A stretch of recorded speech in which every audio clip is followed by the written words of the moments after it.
Alright, hey guys, this is Deltrox here from Violet Mask, and today I'm going to be going over an analysis of me tanking a Veteran Cloud Plus 3 and going through everything that I did, all the mistakes that I made, and just kind of how I tank this fight. Everything in this video is applicable to like +2, +1, and +0s in Veteran Cloud Rest. And this is just the way that we do it. This is actually with Coup d'etat, which is Lost Couriers Guild. This is the guild that I run most of my endgame stuff with, and then I do the progression stuff with Violet Mask. Anyways, let's go ahead and get right into it. Comms and everything are going to be on, and so you'll get to hear everything that we talk about during this.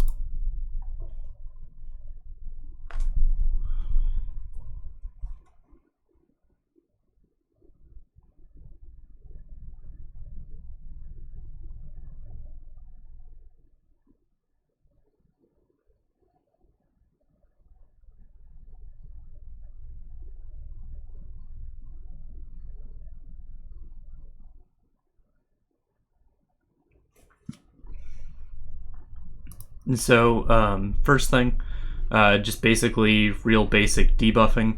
You notice that I only have Engulfing Flames on here. I don't have Blockade. That is because our off tank is wearing Torugs, and so our off tank is taking care of Crusher. And so I don't really worry about Crusher in this fight. I only worry about Engulfing Flames because our off tank is actually a Sork, and so he doesn't have Engulfing Flames. Keep her here, and just look around. You'll look for the splash of the water. You'll look for the splash of the water, and then you'll run over there. And so it can be kind of hard to see sometimes, especially when it's behind the group, because there's so many effects going on in the group that it can be kind of hard to see it. But just look around, spin your camera around looking for that splash, and then just sprint over there. Right here, you noticed that when she does her heavy attack, Nocturnal Favor, I actually use the Dragon Knight ability Protective Plate. I use this for a couple reasons. The main reason is that it will give me 50% damage reduction to the next projectile I take in the next 4 seconds, which does apply to her heavy attack. And so this gives you enough protection that you can like dodge roll, you can sprint, and so you can basically tank this attack without blocking it. And if you do block it, which I do most of the time, then you'll take almost no damage from it. See, that's her bash mechanic. Just really stay on top of it. You can let it run for about 2 seconds before hitting it. Otherwise, she'll start dropping people.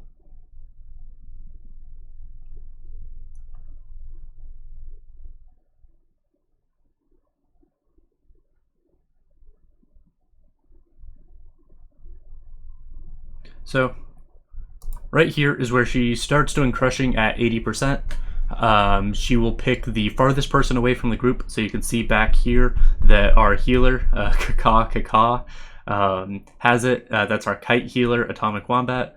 And I get it because I have Taunt of Zamaja. And so as the main tank, this is another reason why Protective Plate is so good, is because it also removes snares and immobilizes on you. So especially when Sororia is out and she talenses you, you can just pop that and you'll be able to move, no problem. And like I said, if ever you get caught in crushing and you have to like sprint away while she's doing Nocturnal Favor, it lets you just tank up that Nocturnal Favor. And then you see right here, I just run back into Basher. And then you can run through the crushing for a second or two, but don't stand in it for too long, otherwise you'll take a ton of damage.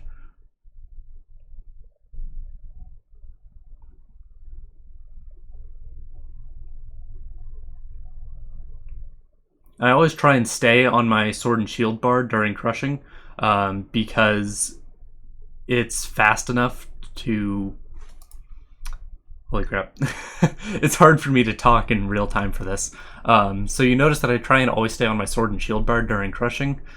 This is because you're actually faster than crushing if you're blocking with a sword and shield, just barely. And so you can stay ahead of it if you kind of sprint out in front of it and then you just block.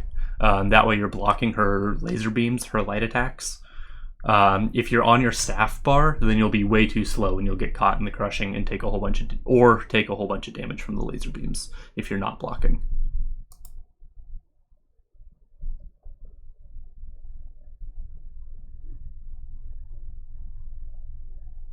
So you see right there, I got talonsed up. You kind of saw me shake my screen. I kind of freaked out a little bit. Because I wasn't ready for it, because it was right as she moved. There are 3 ways that you can get out of talons. You can do what I did right there, which is dodge roll. You hear me slamming my keys to dodge roll out of it. I could have activated the Purify synergy, or I could have used Protective Plate.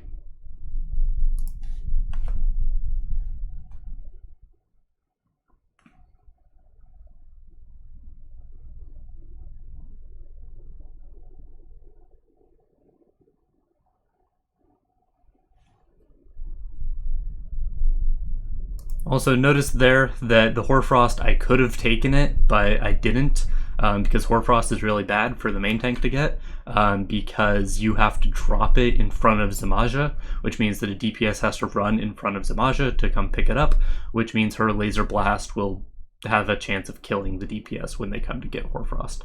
And it also slows you down a whole bunch and makes crushing really difficult to deal with.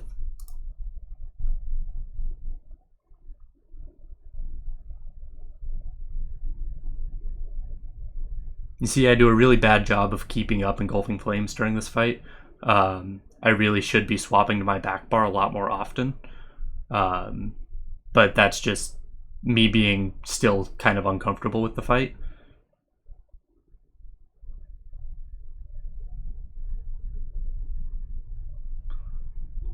Okay, so you see right there, a few things just happened.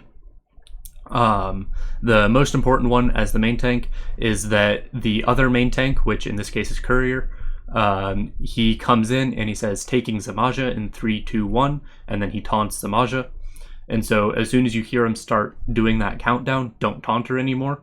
Otherwise you have the chance of getting her over taunted, which is really bad because then you still have taunt on her when you have to go downstairs. You also see that I still have the crushing on me. So instead of kiting it back in front of Zamaja, because I don't need to be there anymore, I just run back out into the outfield, kind of back where the kite healer is, and just run behind the group. Make sure I don't run into the group until crushing is gone. There are also times where Zamaja will have her heavy attack locked onto you, even though you don't have taunt on her. And so be really careful to always watch her heavy attack when you're switching taunts between the 2 main tanks. The other thing that happened right there was that our off tank got called the Fulminate, which is Sororia's jump mechanic. You see it's right here. She sends out, I think it's 3 little AoEs like this that will curl around the arena from where she lands. And so it just talks about whether or not it's going to curl into the group or not, and if the group has to be careful of it.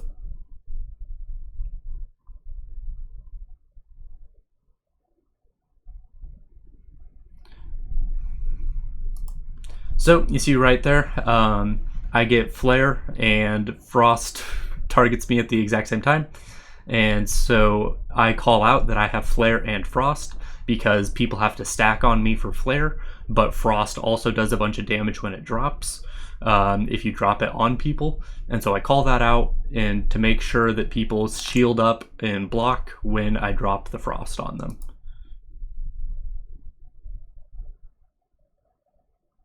Hey, see I drop it, no big deal.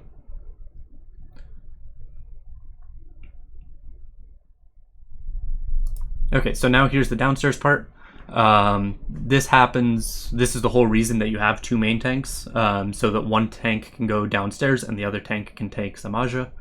The reason that we do it this way, instead of having the mini tank and an off tank switch off, it's because Zamaja downstairs does the same type of damage as Zamaja upstairs, and so it lets the main tank optimize their CP a little bit better.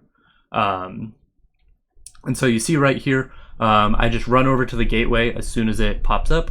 I synergize with it. I'll buff up and block before going down, and I'll taunt the Shadow Zamaja and then say that group 2 is good to come down.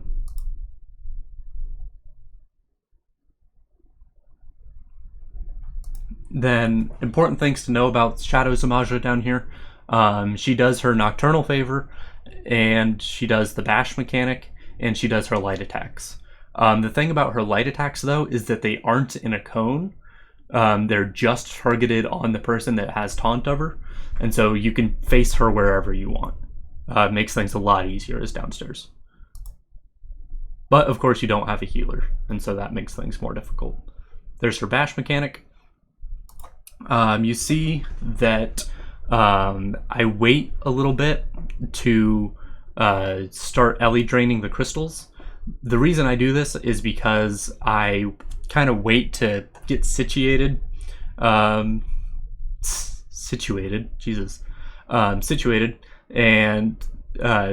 that way I can keep track of her. So you saw that as soon as she did her bash mechanic, I bashed her and then started Ellie draining the crystals. You don't want to get too focused on Ellie draining the crystals and miss a bash mechanic or a heavy attack or something like that, because you always want to be on your front bar when she heavy attacks, because sword and shields have a passive that reduces projectile damage, and so especially when downstairs when you don't have a healer, you just want to take as little damage from that as possible. But you see, I then start Ellie draining all the crystals that I can. When she moves is a really good time to Ellie drain the crystals. You see I kind of lost her right there for a second, and I kind of lost taunt of her, but she did her detonate ability, so it didn't really matter.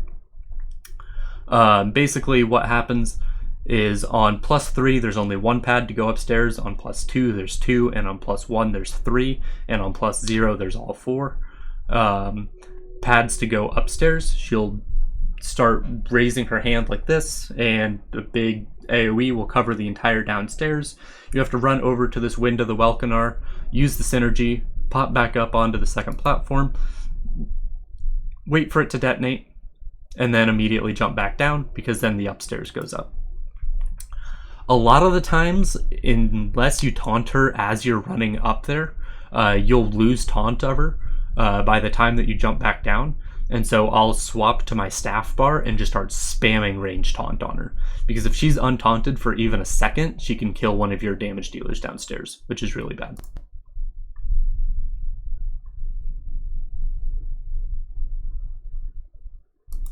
You also notice that there were a couple crystals that I didn't Ellie drain here. That's not a big deal, especially because my damage dealers downstairs were good enough to get all 3 orbs fast enough. And so as soon as you hear them say that they have the 3rd orb revealed, you don't have to worry about Ellie draining the crystals anymore, because they're not going to be attacking the crystals anyways. And so you can just focus on surviving.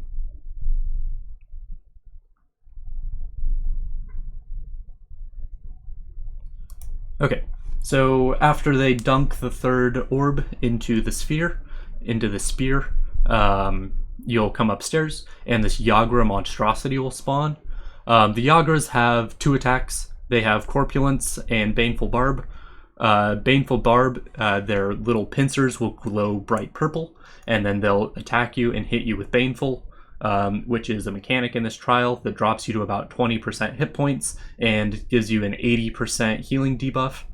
And it won't go away until either the thing that gave it to you is dead, or until you're healed back to full. And so as a tank, you want to dodge roll the Baneful, and if you don't dodge roll the Baneful, then you have to dodge roll everything else. So you'll see that a lot of the times I'll just dodge roll everything, because Corpulence does do a whole bunch of damage. That's their heavy attack, and it's just easier to dodge roll it. So you see I run over, taunt the Yagra, and then depending on what stage of the fight we're in, will depend on where I stack it. If there's a mini boss up, I'll stack it on the mini boss. If there's just Zamaja up, and then I'll stack it on Zamaja.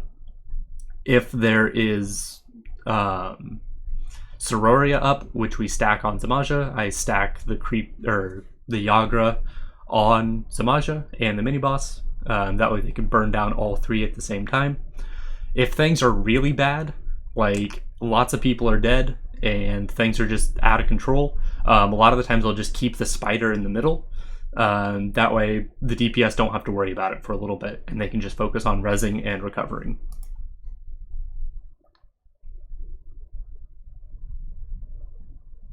But you'll see right here is Baneful Barb. I use Bandit's UI, which actually tells me when it's coming, which is super helpful. Otherwise, you can see it on its talons. They'll kind of glow purple. It's really hard to see though, so I really recommend getting something to alert you to when it's coming. If you're on console, just dodge roll everything is probably what I would do. Just expect that everything is a Baneful Barb. So you see that I dodge roll it, don't get hit with Baneful, and everything's dandy. See, I did the Zamaja countdown, and then taunted her, and I'm back to main tank.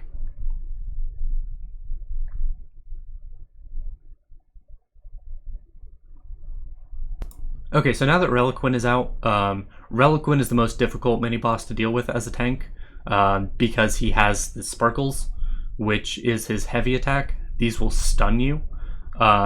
He has his bash mechanic, which will also stun you if it doesn't get bashed, and he has his cone, which will also stun you if it gets pointed towards you. And so my group tries to point the cone away from the main tank, but because this fight is chaotic, sometimes it doesn't quite happen that well. And so when Reliquin is out, I actually just sit on Magma Shell, because I'm so far away from the group that I probably wouldn't hit them all with Horn even if I were to use it. And Magma Shell will just protect me if ever I get stunned during Nocturnal or something like that.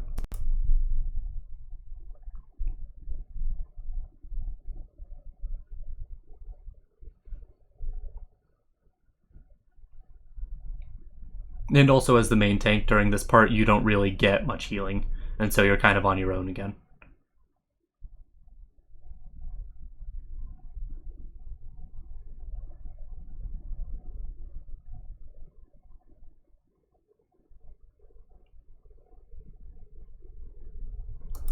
Okay, so this is the, we call it the pizza slice. It's just this great big cone that comes out from the gateway, where if it hits you, it will send you either downstairs or upstairs, wherever you're not currently. So like right now, I'm currently upstairs, so if I were to stand in that, it would send me downstairs. If I were downstairs and I get hit by it, it would send me upstairs, which is really, really bad if you're the tank. Because if you go downstairs twice in a row, you will instantly die. And so since I was downstairs last time, if I were to get hit by this cone, it would instantly kill me. And if I were currently downstairs and I got hit by it, I wouldn't be able to go back downstairs. And so then downstairs would be left without a tank until we figure out to send the off tank downstairs, and then I start tanking the mini, which can take a couple of seconds to figure out. And Zamaja, if she does a Nocturnal or a bash mechanic during that time, it usually means a wipe, because you'll kill one or more of your damage dealers downstairs. And so this is a really dangerous cone, really dangerous pizza slice, and so you really want to make sure to stay out of it at all times.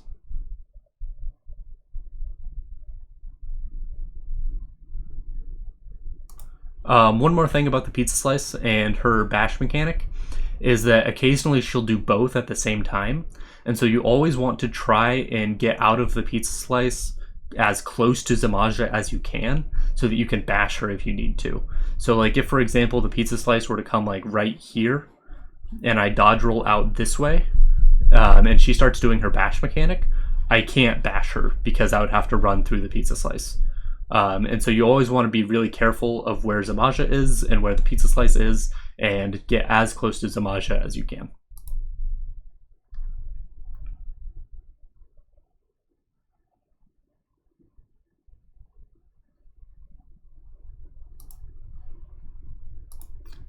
Okay, so you see right there, that circle that was beneath me was Reliquin's bash mechanic. Here, I'll go back and rewind it a little bit.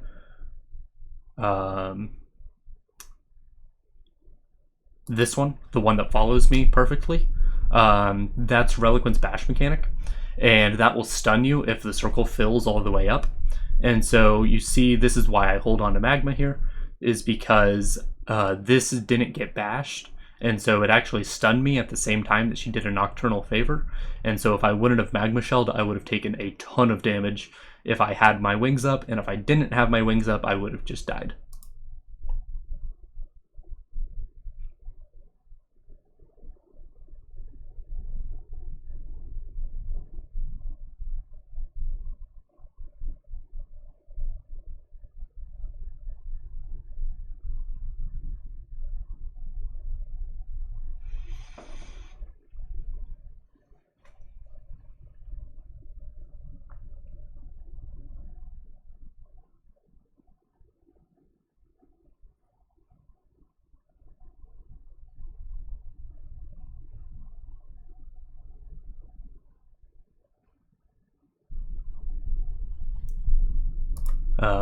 I've lost my mouse for where to pause it.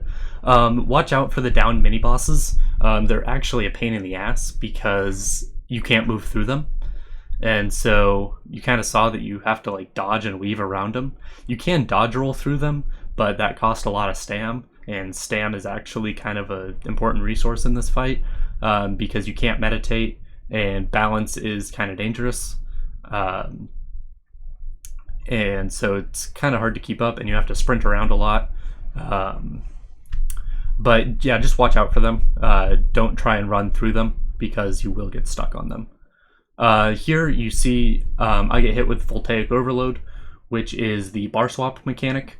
You always want to put Voltaic on your back bar during the main portion of the fight, because that way you still have access to wings and igneous and taunt and all that good stuff, and you're on your sword shield, which means that you move faster while blocking and you take less damage from projectiles.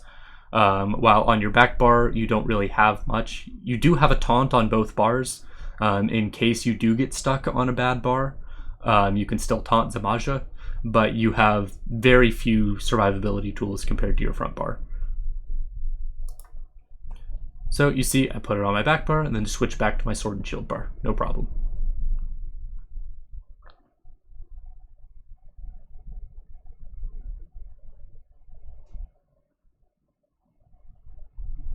So right there, I'm pretty sure that was a mistelegraphed cone.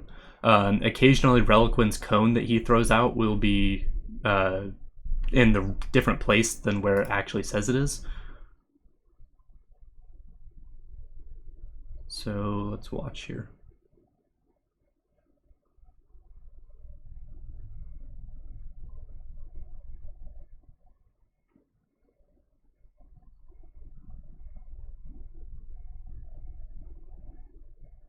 Oh Jesus, how far back did I go?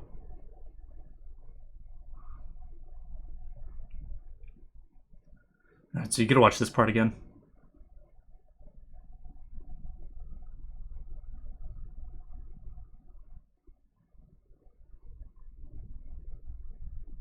It looks like that Reliquin did actually get bashed last second, and so I could have survived that, but better to not take chances.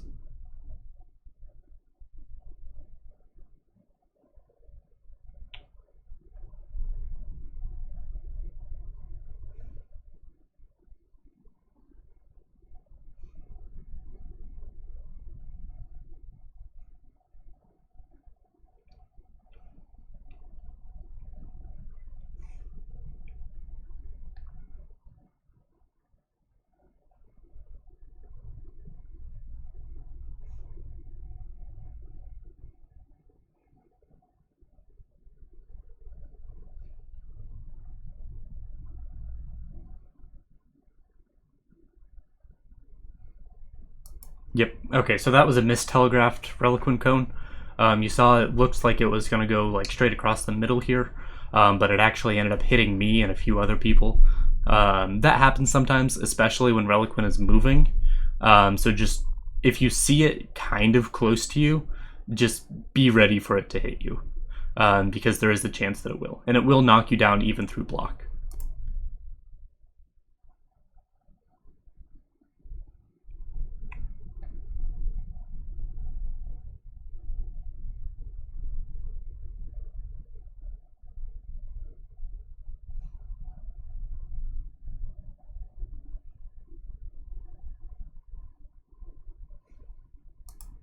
Alright, so you see right there, my taunt was running pretty low, but I knew that courier was coming to come take taunt, and so I just kind of let taunt run out.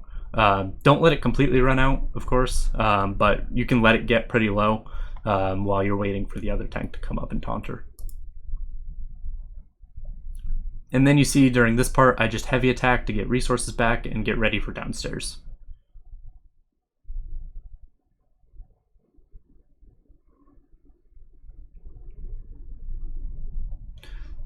Same thing as before. As soon as I come down and taunt her, I say that group 2 is good, and I start alley draining all the crystals. My cat is here.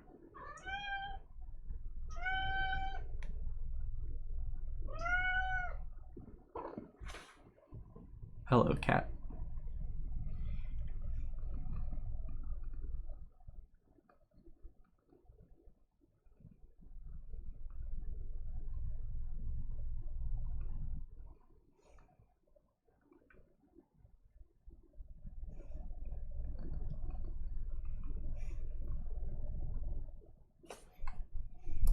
Okay, so there was the pizza slice downstairs. You also noticed that during that last little exchange, one of our downstairs people died, and so we had to send a backup. This usually doesn't affect the tank very much, but occasionally, if somebody dies near the end, it can mean that you have to start running the orbs. I know that there was one pull where I had to run an orb. I don't know if it was this one or not. But basically what happens is whoever is leading your downstairs group will probably say like, hey, you need to run one. And so you'll just be like, okay, I'll run, say whichever one you're going to run. Like I'll run the one to the right, to the left, far, close, whatever. And then you just go synergize with the orb. You'll start taking a whole shit ton of damage, and you run into one of the spheres. You also notice the pizza slice that was down here that would have knocked me upstairs had I stayed in it.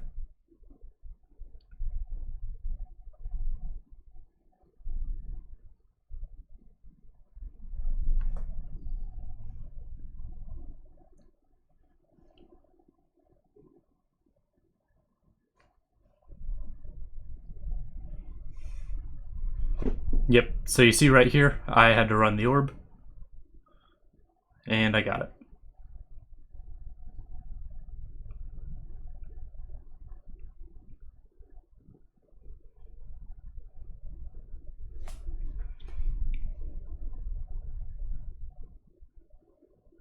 So you see right there, I didn't have enough stam to dodge roll because I dodge rolled the corpulence when I was low stam, and so I got hit with Baneful.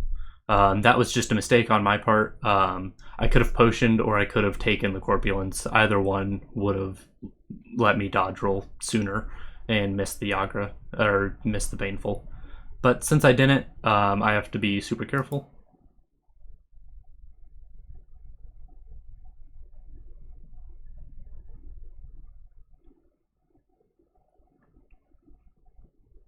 And then I'm back to full, but I still dodge roll the corpulence. Spider dies. Get some stam back. And I take some Aja back.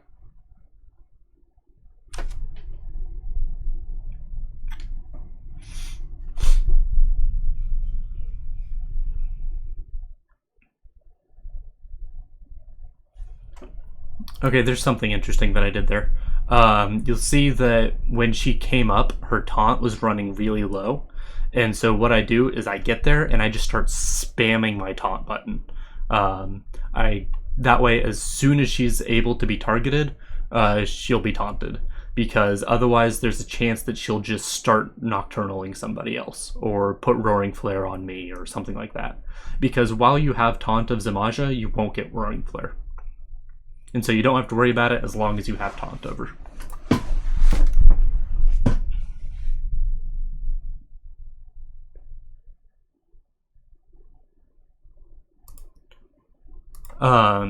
For the minis, watch this Ice Donut and Sororia's Standard, because they do a lot of damage, and they will mess you up even as a tank. And so you really want to avoid those.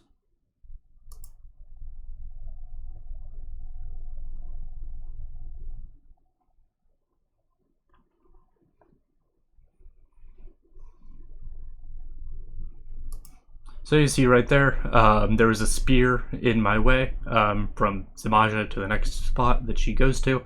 And so I just run over it and spam the synergy button because they can be kind of finicky. And then if you get it, say it. If you don't, just don't say anything and just keep running. And your kite healer will pick it up.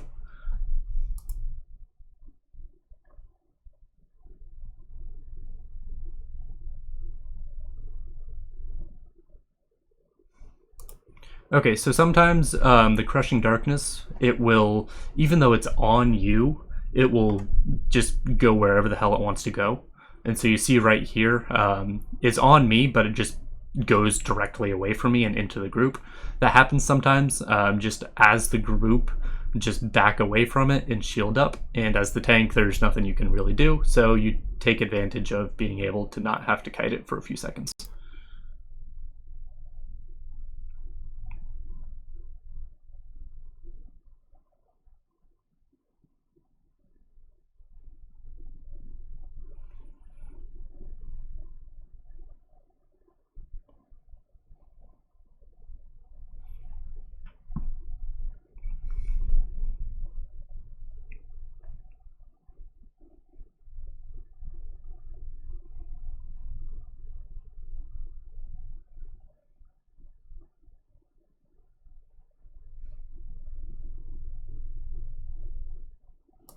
Okay, so right there, I got into kind of a bad situation.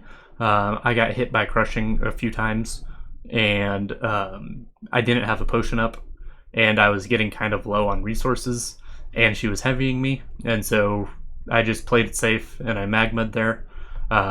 You'll see that I tend to play it pretty safe, because like I said, I'm not super comfortable with this fight still. Like, I'm definitely comfortable with it, to the point where I can clear, but not comfortable enough that I'm having good up times and always warhorning and things like that. So that's just something that I did there. I could have warhorned there and probably been fine, but I just played it safe and used magma.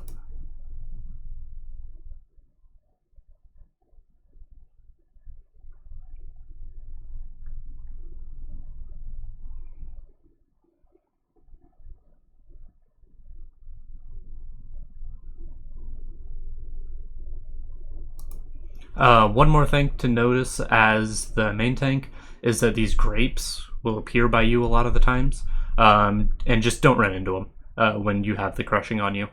Just run around them. So right here is kind of a bad spot because I can't be by Zamaja, but I also can't run back from Zamaja, and so you see that I kind of have to like run side to side.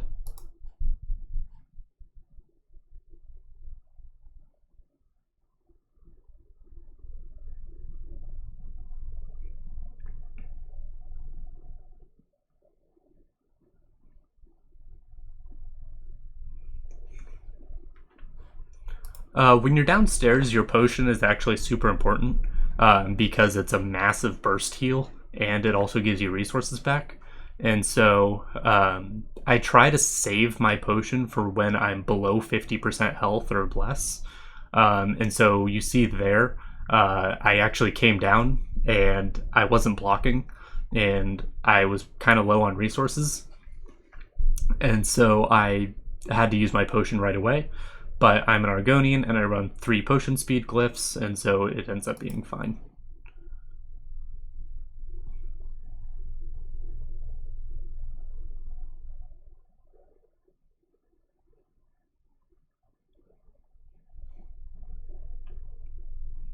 I think I actually got them all early during that time.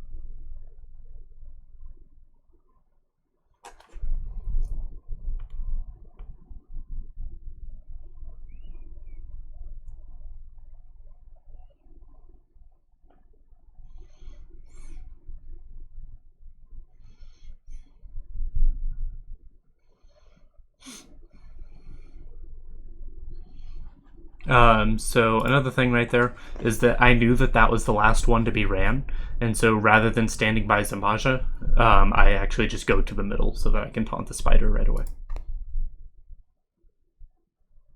There, I was just late on the dodge roll. I was kind of worrying about grapes.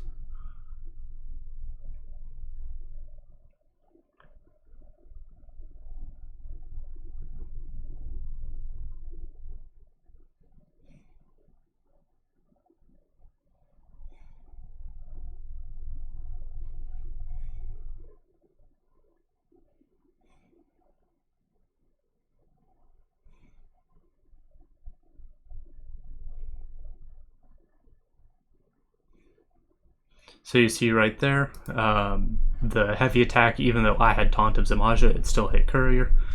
So that's just what I was talking about earlier. So just be careful of that.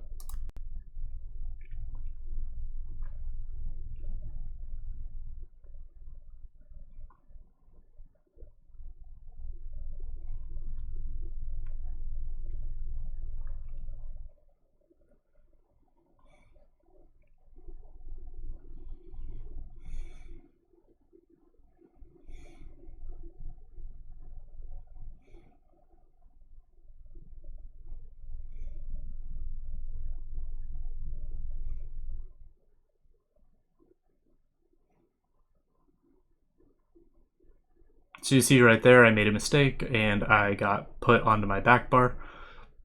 But because I have a taunt on my back bar, everything turns out fine, and I just go back to my front bar as soon as I can.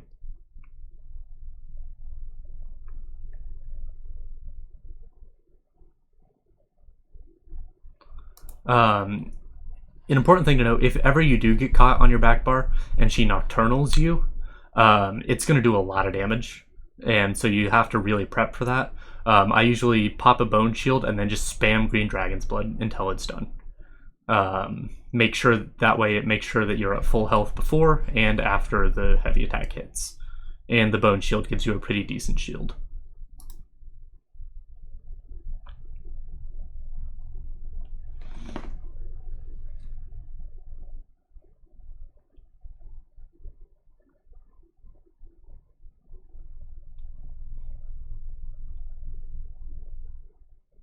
See right there, I waited a second to bash her. It's good practice to get into. That way you can keep her there for a little bit longer because she won't teleport while she's doing her bash mechanic, and she won't do any of her other mechanics during her bash mechanic either.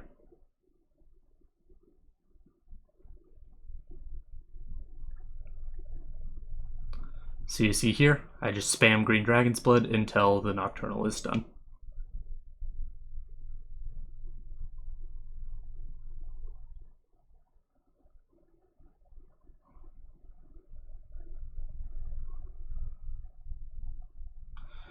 Okay, now we're going into execute.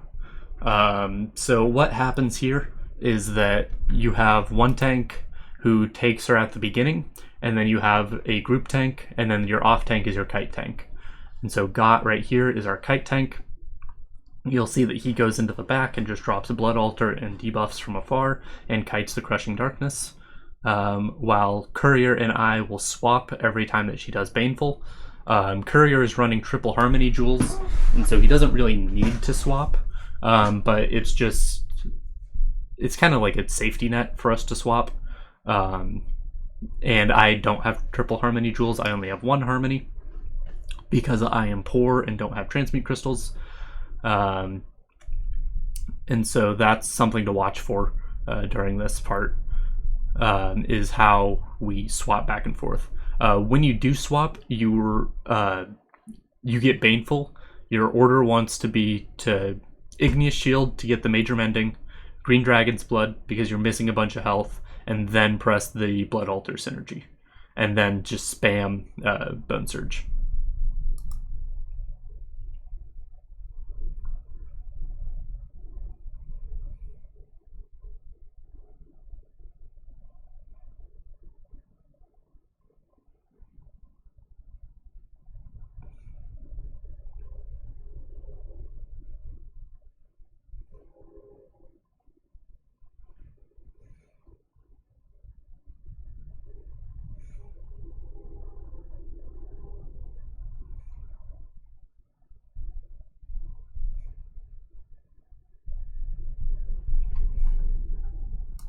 So her crazy hands right there, that's her Baneful.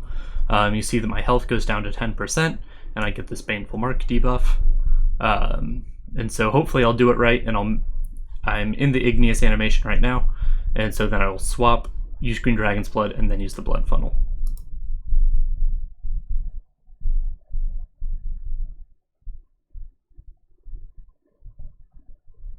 Nope. So I totally messed it up right there, but that's fine. You see right here, you can still kind of see it. It says U left side and Uki on right side. And so that means that I got the flare. And so even though I'm in the right side stack normally, follow what Raid Notifier tells you and go to the left side. And then Uki, I'm pretty sure, is on the right stack normally. And so if we would have just stayed where we are, we would have had 2 flares on one side, and that side would have wiped. And so that's why you follow Raid Notifier. The way that we do it is that we don't have the healers swap. And so if Uki would have, for example, been Acacia, who is our left side healer, even though it told me to go left side, I would have stayed right side.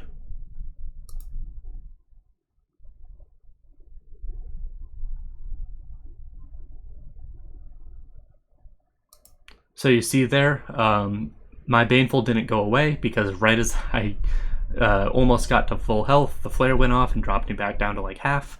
And so I'm just spamming all my healing skills I can.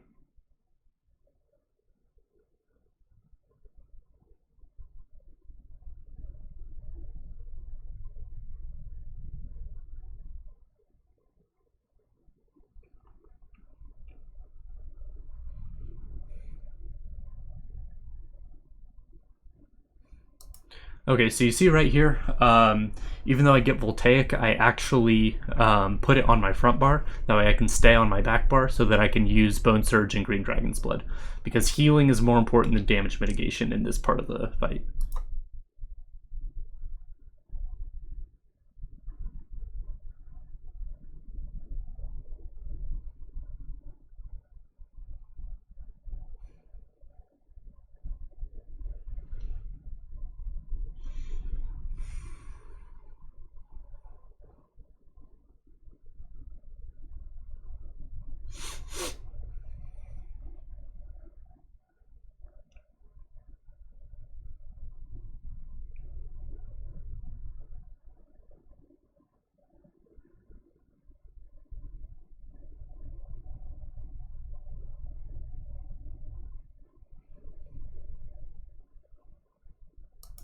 So right here, something really weird happens. I have no idea why this happened, but Courier actually gets Flare.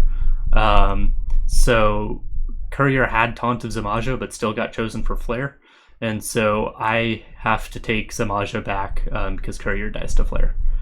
It doesn't really end up mattering because Zamaja's got like 2% left, but it could have mattered.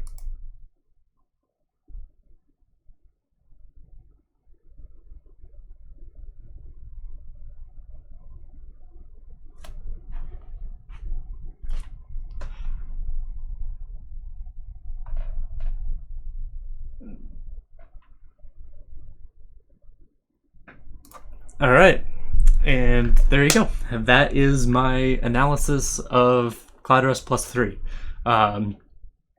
You can see we're definitely not the best group. with this, but we get our clears, and I'm happy with this group. So that's how I do it. Like I said, my uptimes are pretty bad, and I tend to play really defensively with Magma Shell, but hey, that's how it goes. The extra 1 to 5% DPS I'm going to be pushing out by having better Engulfing Flame uptimes isn't worth me dying for. And so that's just kind of how I see it. And as I get more comfortable with this fight, my uptimes will get better. And so anyways, thank you everyone for watching. I hope that this was at least somewhat informational. And I hope that you guys can learn from my mistakes in Execute, because I definitely didn't do the combo right once. Anyways, have a good day, everybody. Bye-bye.